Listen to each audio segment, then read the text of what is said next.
shall we go and start with Group A? Group A it is, yes, my friend. So who have we got in there? We have Ecuador, we have the Netherlands, Yes. we have hosts Qatar, and we have Senegal. I would say kind of an interesting group to me. However, I think this is the opening more... match of the World Cup is Qatar versus Ecuador, and that might be the least appealing opening match of a World Cup I've ever seen. It's one of those that I think this group is a lot more even than people would necessarily give it credit for. Yeah. I have heard people, now I can't confess to being a great studier of my Qatar national team tape, but I have heard people say they're not bad. Like, they're not great, but they actually, like, you know, I've heard a lot about Akram Afif, for instance, out of Al Sadd, and a couple of other players in there. So I think, like, as far as we've had some jobber host nations in the past, Jack, let's not beat around the bush. Yeah. But you know, they might make a good account for themselves. I think the race for second in this group is red hot. Yeah, I think it could be really interesting. I mean, like, if we was to say talk through it team by team, as I consider that really Qatar done. I think they won the Asian Championship in 2019, the last time they played that, and they beat Japan and Korea on the way to winning it. So they're not a mug team, but with a lot of their players, pretty much I think their entire squad actually is based in Qatar. It is extremely difficult for me and Dave, who do not watch the Qatari Premier League, to tell you too much about the squad. And they're do you know, maybe the only interesting narrative going into that opening game is that they really are, like, I'm looking at my big comically large wall chart behind my laptop here, and I think of all the teams going into this, they're the biggest unknown for me. Yeah, because of that reason you've stated. Like, everybody else, I've seen either some of their players or I've seen their national team play relatively recently, so I know kind of what to expect. But yeah, do you know something I want to talk about for a second is people I feel aren't talking enough how decent this Senegal team is. No, Senegal is a very good team. Obviously, again, this is the funny thing about this group. You've got the reigning Asian champions and then the reigning African champions in the same group here, which just it kind of, on paper, a lot of people might give it a once over, like, oh yeah, blah blah blah.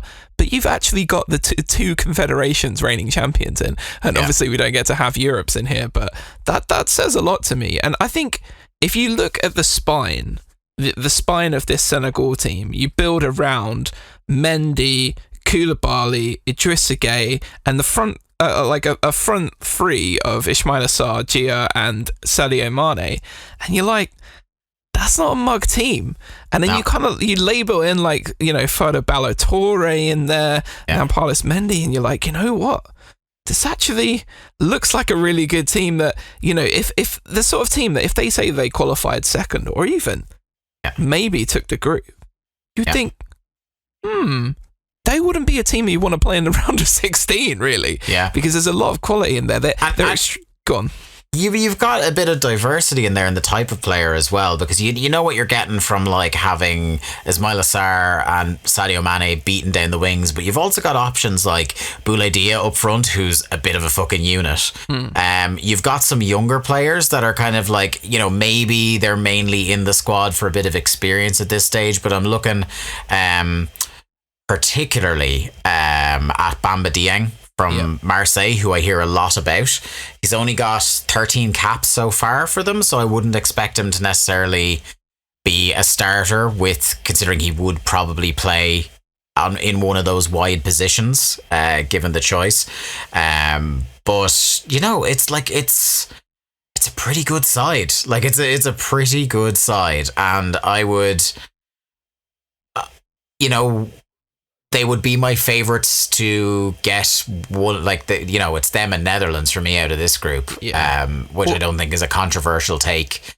But, like, depending on what draw they got after this, like, you could easily see a quarterfinal berth for them. Yeah, I agree. And you know what? And I'll say about two of the teams in this group.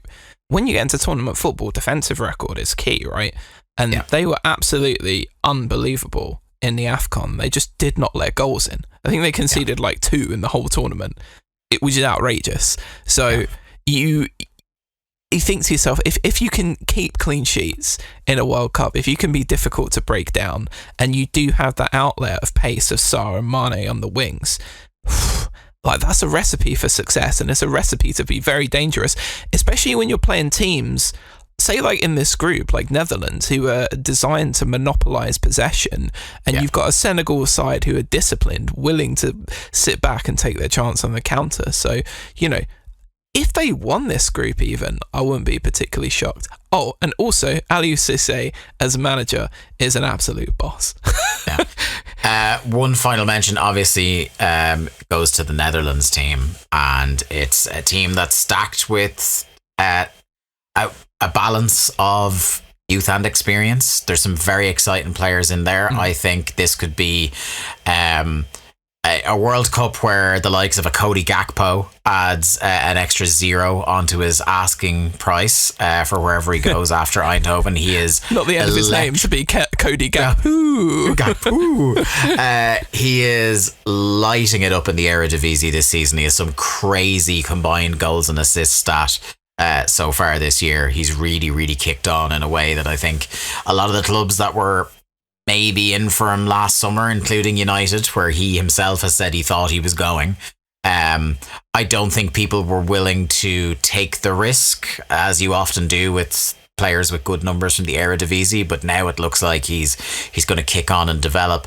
They'll be leading the line, presumably, with Memphis Depay as their centre forward. He's got a really good record at international level for people who aren't exactly keeping up with Memphis nowadays. Like, he's got just slightly over 1 in 2 for them. Do you think that a Memphis Depay-led Netherlands attack is enough for you to do well in this World Cup? I think they have, for me, looking at their defence, looking at their midfield, they have that ability to, you know, retain and pass the ball around. Do you think the goals will come for them?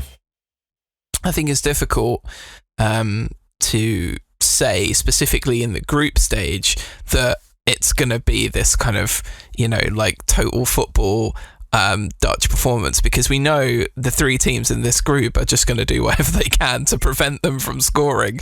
So I don't think there's going to be a whole lot of space, because you look at the forward line in particular with like, and it's a lot of interchangeable, like smart, quick footballers like Depay, like Bergwijn, like Gakpo. Another guy I really like from PSV that I watched, the PSV beat Arsenal 2-0, and considering how good of a season Arsenal were having, I think that was a real statement. And one of the players that really caught my eye in that game as well is Xavi Simons, formerly of PSG.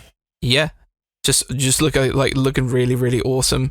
And he's fairly versatile as well. Like, he can play behind the striker, he can push up a bit more, and he can kind of drift as well. And he doesn't have a cap yet, so it's like this could be his entrance. But as was pointed out, I think on the Guardian podcast, they could also field an incredibly shithouse front line of Wout Weghorst, Vincent Janssen, and Luke De Jong if they just wanted to stick like 6'5" guys up there to hammer people. So they've got the likes of a Coop Miners as well to come in and just like be a destroyer in the midfield. Someone in your kind of non-capped player that I'd like to see if they want to give him a go and rest Denzel Dumfries, I would love to see Jeremy Frimpong at a World Cup. He's one, he plays at Leverkusen at the moment. He's one that a lot of clubs, including my own that I support, who are chasing right backs, have kind of seemed to have circled in the scouting reports as a guy who is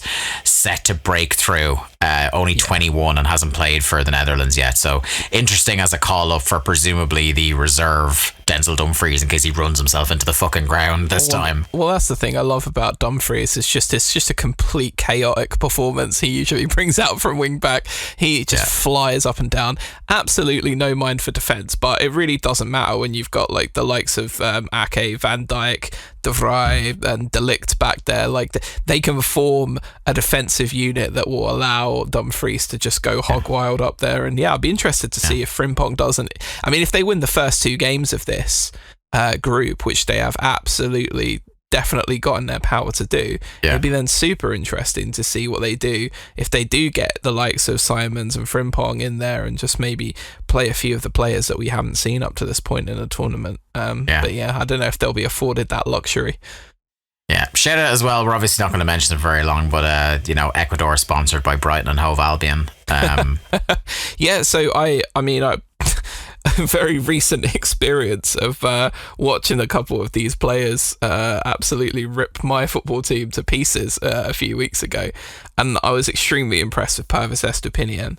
Like, he is, again, like everything that you want from that complete modern fullback / wing back, somebody who has like really good speed on the counter, like capable of the ball at their feet, overlapping, underlapping runs that he makes, really intelligent. Just incredibly impressed by him. And I think, the one that made me laugh the most in the Ecuador squad when I was going through it was former West Ham forward Enner Valencia, who's at 30. He's only 33, but I assumed was about 40 at this point. He's their captain as well. Yeah, he's still going out there, and obviously Caicedo in the midfield, again another Brighton player, very very solid, great kind of destroyer in there. And Ecuador don't concede goals. That's how they do it. They've got that. The Leverkusen centre half, what's his name? Hincapi or whatever. I can't think of how to pronounce his name. That's supposed to be quite good. Again, I haven't seen a lot of Leverkusen of late. The big pop I had from this squad is that there is a young player in there from Newell's whose first name is Djorkaeff. So I know you're having that. Oh, absolutely having 100% of that. But they just don't concede ever. This team, like, I think they've 11 clean sheets out of their last 14 matches or something. It's pretty insane.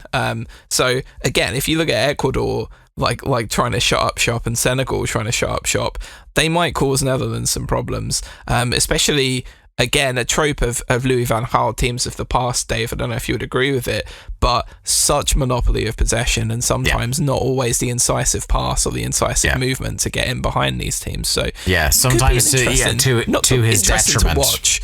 I was going to say, not interesting to watch necessarily. Like, some of these games might be painful 1-0s, but interesting to kind of think about from a tactical point of view as to how they're going to break down here. It will be closer to a World Cup 2010 Netherlands possibly at times than a Euro 2008 Netherlands. Yeah, but do you know that the Dutch team have never failed to get out of a group stage?